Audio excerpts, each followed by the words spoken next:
And that was fun. That was they fun had to it do. all. I mean, they had. I mean, there was sex and there was food.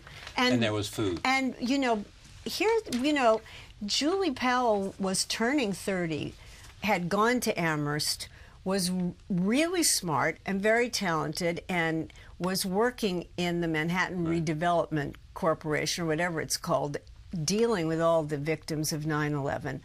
This was not, and I think she took that job thinking it would be very rewarding, and instead it was unbelievably difficult, and it was very hard at the end of the day to think she'd done anything. And this little idea of hers meant that every single day she actually accomplished something. She cooked something out of this cookbook, and then the next morning at 5:30 she got up and wrote about it. It's a remarkable, daunting thing she did. And regimen and discipline. And so was what Julia did, you know, and they both changed their lives. And Julia, one of the things I was so knocked out by when I started doing the research, because I just hadn't put it together, because she seemed so ageless, really, was that she didn't become Julia Child till she was 50 years old. I mean, this person who was famous all my life was 50 when her book was published. She didn't become Julia Child. But she became, okay, but she didn't become Julia Child, but she became this sort of person when she was in France. I mean, France opened up everything to her before she went on television to become famous. Yeah, but I think she had always been a very, really? You know, I think she loved France and she came to life in France and she found her calling. But then I think she spent 8 years with, you know, saying, and I'm writing a cookbook, and everyone going, oh, of course you are, dear. It's like saying, I'm writing a children's book, which many people do, and then it just goes on, and even though it's 35 pages. Yes.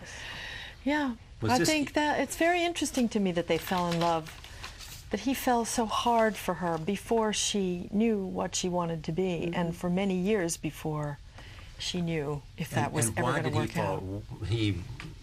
Why? How could you not? I mean, in a way, he was an unusual man, but they met.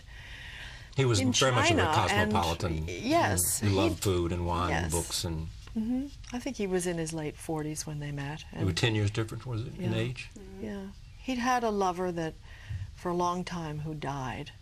He was, you know, he'd been through stuff, and he wanted only something real. It seemed to me, reading about them. And he found someone real, and he just loved that about her. That's the thing that just went right through the indecision of her early years and then the certainty of her later years. Just her authenticity as a person, her character. If you have someone who is so pronounced in size, in personality, in voice, distinct and different, easier to do or harder to do? Well, it depends if they're there looking at you. When I made Heartburn, there she was on the set, and I couldn't really do her, but it was kind of, certain elements were irresistible, and so, you know, I felt like more in a straitjacket. Like which ones? Oh, just the way of wrangling a phrase and sort of polishing it with the front of your mouth. You know, that whole thing. This is what makes her unfrigging believable. But I think it's better if they're not there observing you. That's my only thing. Okay, can we just like go back Isaac when you Dennison. played her, what you were trying to capture when you played her? Julia. No. Yes. Nora. Yes, this is Oh, old no. No. Water. Yeah. Bridge. So, the bridge. Yeah. You know, it was a very familiar, the outlines were very familiar to people I knew that, and me too. But in a way, Danny Aykroyd's version was even more vivid in our minds, so it was already kind of caricatured in your head. And I didn't want to, I wanted to look at her in the idealized way that Julie did. I wanted, because this is Julie's imagined Julia. In her head, she imagines this gal in Paris with with her husband. And I think because it's in this roseate hue, I just wanted to make it as real as it could possibly be, but I didn't feel that I really had to adhere to every piece of research I'd done on Julia. I just wanted to make a human being that lived. Did you watch a lot of tapes and all that? Yeah, yeah. Some of them were incredibly unhelpful because, you know, the show became kind of more performed later in her life.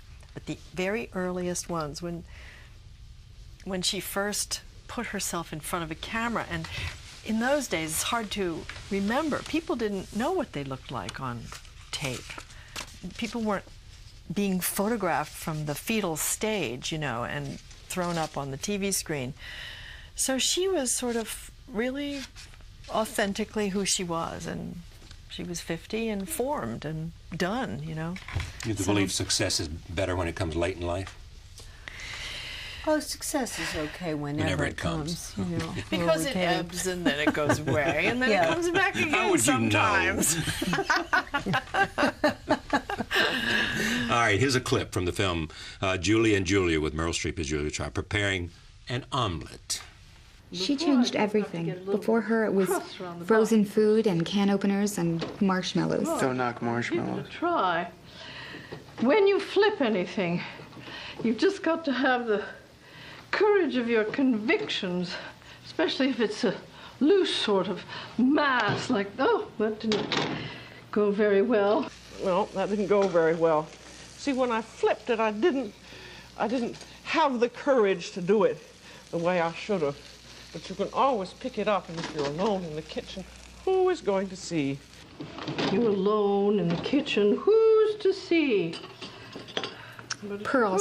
The woman is wearing pearls in the kitchen. You've just got to practice, like the piano. I'm Julia Child. Bon appetit. Bon appetit. Bon appetit. And bon appetit. This is Julia Child.